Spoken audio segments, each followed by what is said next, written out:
From Tiananmen Square, the sound of gunfire sounded like a battle, but it was one-sided.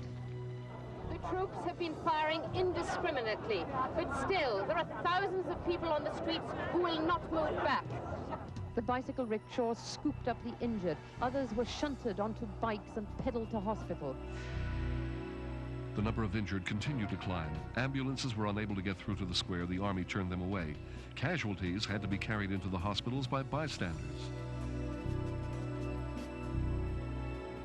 After hours of shooting and facing a line of troops, the crowd is still here. They're shouting, "Stop the killing and down with the government." A huge volley of shots just as I left the front line caused panic. The young man in front of me fell dead. I fell over him. 2 others were killed yards away. 2 more people lay wounded on the ground near me. Nós tínhamos ido a uma festa de casamento de uma brasileira, jovem executivo de uma trading alemã em Pequim. E no meio da festa nós ouvimos assim o passar de tanques e tanques e tanques embaixo da janela do edifício onde nós estávamos nessa festinha de casamento. Aí todo mundo abandonou a festa de casamento, foi para a avenida e aí então nós assistimos um espetáculo dantesco dos tanques passando em cima das bicicletas dos ciclistas e vimos várias pessoas mortas devido a isso. Isso eles passavam em cima das pessoas porque elas estavam resistindo ou simplesmente porque elas estavam na rua? Aí nesse momento onde nós estávamos, simplesmente porque estavam na rua, havia gente inclusive que enfrentava o tanque com o seu próprio corpo, com bicicleta, uma atitude assim ingênua de tentar parar um tanque passando a 60, 70, 80 km por hora.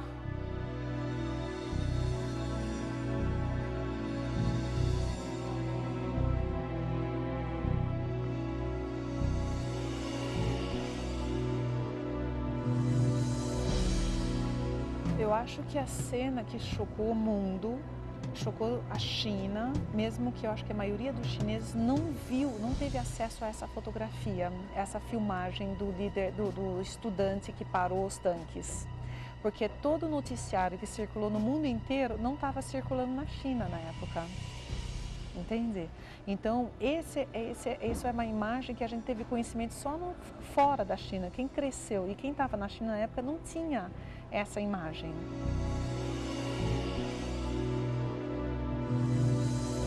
Logo depois dessa cena, e que dessa cena tenha sido circulado na mídia estrangeira, ele foi preso. Eu acho que depois de algum tempo na prisão ele acabou sendo executado, ele morreu. Então, na verdade, é uma coisa muito triste de você ter a mídia revelando uma cena importante, mas também revelou a identidade e a mídia usada pela polícia interna chinesa para caçar os seus próprios líderes do movimento estudantil. Muitos foram presos com esse material. Ali o povo havia se erguido em barricada e naquele momento assim conseguiram bloquear um comboio de 70 veículos militares, mas depois empurraram esses veículos que foram bloqueados para reforçar a barricada em cima do viaduto da Avenida da Paz Eterna, embaixo do viaduto na Avenida Circular número 2, mas quando os tanques passaram, varreram com esses veículos, inclusive massacraram soldados que estavam por ali. E nessa hora você pegava ali na Avenida da Paz Eterna, na sua parte oeste, na Praça da Paz Celestial e na parte leste da avenida, uns 2 ou 3 milhões de pessoas em manifestação solidária com os estudantes. Foi uma brutalidade tremenda. E depois ainda os que não saíram, porque muitos estavam em barracas, acampados na sua greve, primeiro de fome, depois transformada em greve sentada, os tanques passaram pura e simplesmente por cima das barracas. E não adianta reclamar os cadáveres, porque amontoaram todo o lixo da praça juntamente com os cadáveres e tacaram fogo, foram incinerados.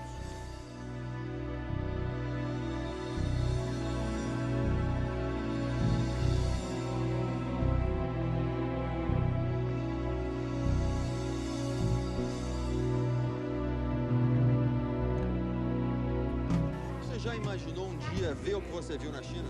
De maneira nenhuma, é inconcebível, uma monstruosidade, parece ficção científica de monstros.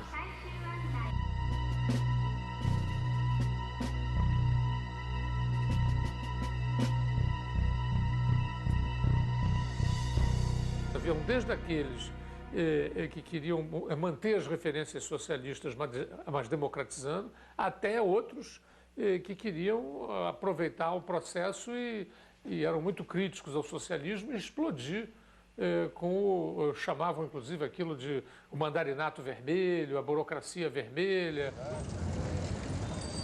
A vida na China ainda continuava sendo uma vida bastante simplória, as pessoas usando seu meio de transporte de bicicleta, as refeições eram feitas em cantinas coletivas. Então, no geral, em tudo, a China ainda vivia o aspecto assim, bastante de um país socialista. E o movimento estudantil começa nesse meio, onde você não tinha abertura nem econômica, nem política, e você tem uma geração nova com aspirações para fazer alguma mudança.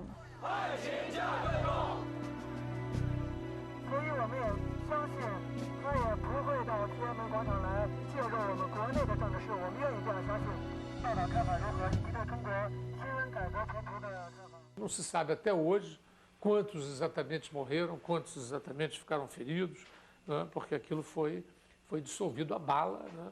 E a luta ainda continuou durante muitas horas depois do raiar do dia, em grupos esparsos que pela capital ofereciam ainda resistência.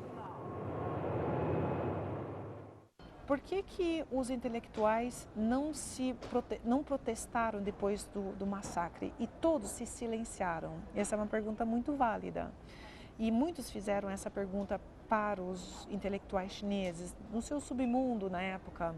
E eu ouvi muito na época de que não era importante causar o conflito e fazer o confronto novamente. E o mais importante seria você penetrar dentro do sistema e transformar o sistema de dentro para fora.